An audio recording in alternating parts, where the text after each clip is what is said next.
Hey guys, Stony Redneck here. Real quick, I don't have a whole lot to go over. This will be the week 7 update, but I do want to get everything in here just so we can keep track of how everything's doing and whatnot. But let's start with this here okra. It's first off, it's just beautiful. It looks awesome. But I noticed this week that I do have some okra growing up on it. If you can see it in the camera, it's this right here. That little, back up a little bit, see if we can get it focused. But that little bit there, and then there's some more little okra plants going up back there too, you can see. But yeah, it's doing real well. It shouldn't be too much longer. I have some okra to pick, which is nice. Squash still doing well. I don't know about this.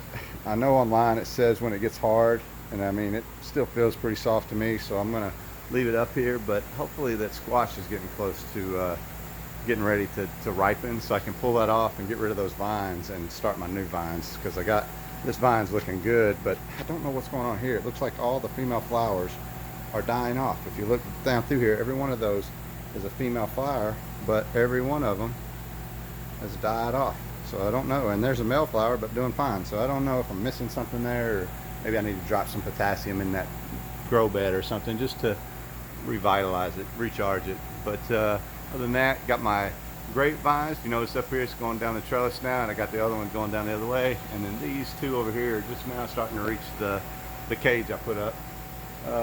Over here, let's see what we got. Got these squash clippings that I'm just holding on to in case I need to put them over here to replace my squash vines. These cherry tomato in here is looking good. My dragon cayenne pepper plant, not looking great, but it's still producing. You can see here I still got several peppers on it, and I pulled tons and tons of peppers. Just made some cheese dip with them this weekend. Squash I got in aquaponics, looking good now. That's growing up there, both of them hitting the trellis. That's still that old plant that I had. The new tomato plants all looking good, growing up the trellis. This cucumber plant's going nuts here, going all the way up the trellis. Nothing really to show in the strawberries at all. This runner that I've been running, I noticed something weird today. It's breaking off into a separate runner, which I've never seen, but for whatever reason the flowers on it are dying, and I think maybe that's why it broke off to the other runner, but I don't know what's causing that. But I got another runner right here that I'll start going down to. But everything looking good. Here's my mystery pepper plant right there. Still don't know what it is, but it's still doing well. Moved over here just the other day. Habanero looking good. Asian greens looking good. This pepper plant looks amazing. It's probably 3.5 feet tall. Got peppers all through it, although it's hard to kind of see them because of all the greenery in it, but you can kind of see them right here, and there's a few of them right here. So they're all over the place. Hopefully they'll start ripening here soon. I'll pull them off there. This is exciting though. Right here, looks like I finally got my eggplant pollinated. So there's a pollinated bud, there's a pollinated bud. I got a real big one right there. Look at that one, that's getting real big. Just so viewers know what I did, this is actually how I got it pollinated. I've tried my fingers, I tried Q-tips. This right here though seems to do the trick. I'm able to just stick it up in the flower here, and I just take it, focus back, and I just stick it up in here and get it right across that yellow and knock that pollen right down there on that other little piece there. And that's what's been working, so I'm gonna keep doing that. I'm just leaving my brush over here. Got a monster. I don't know if you can tell on video how truly big that tomato is. Let me see if I can put my hand on it, maybe then you can kind of see how big old lovely tomato there.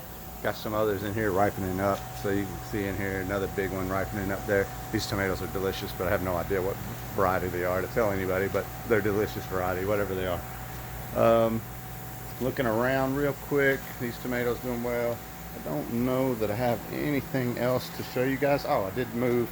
I had a spinach plant growing up underneath this Asian greens, so I moved it over here just to try to get it out from under it so it get some sunlight. The leaves burnt up on it, you can see there, but I do have some new growth right there. You can see it just right there growing up, poking up through there, so I think it's going to be all right.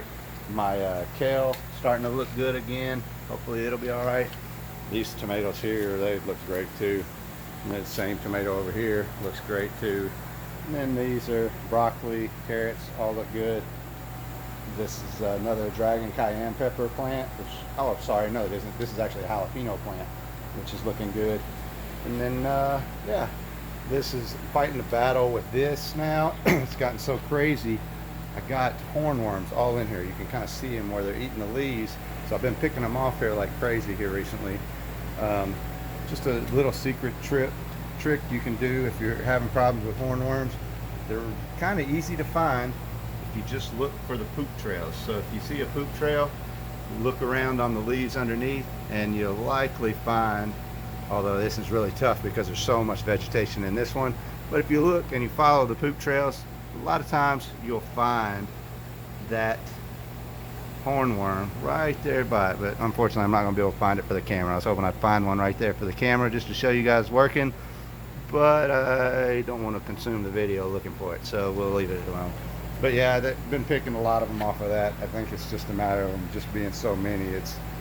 And honestly, I wouldn't mind if they just eat those, but I'm afraid they're going to get over onto some of my other plants, and I don't want them eating it. So I'm going to do my best to try to get rid of them. Outside of that, guys, I don't think there's anything to talk about. If you have any questions, any comments, leave them below, and I'll do my best to answer them as soon as I can. Thanks, guys. Have a good day.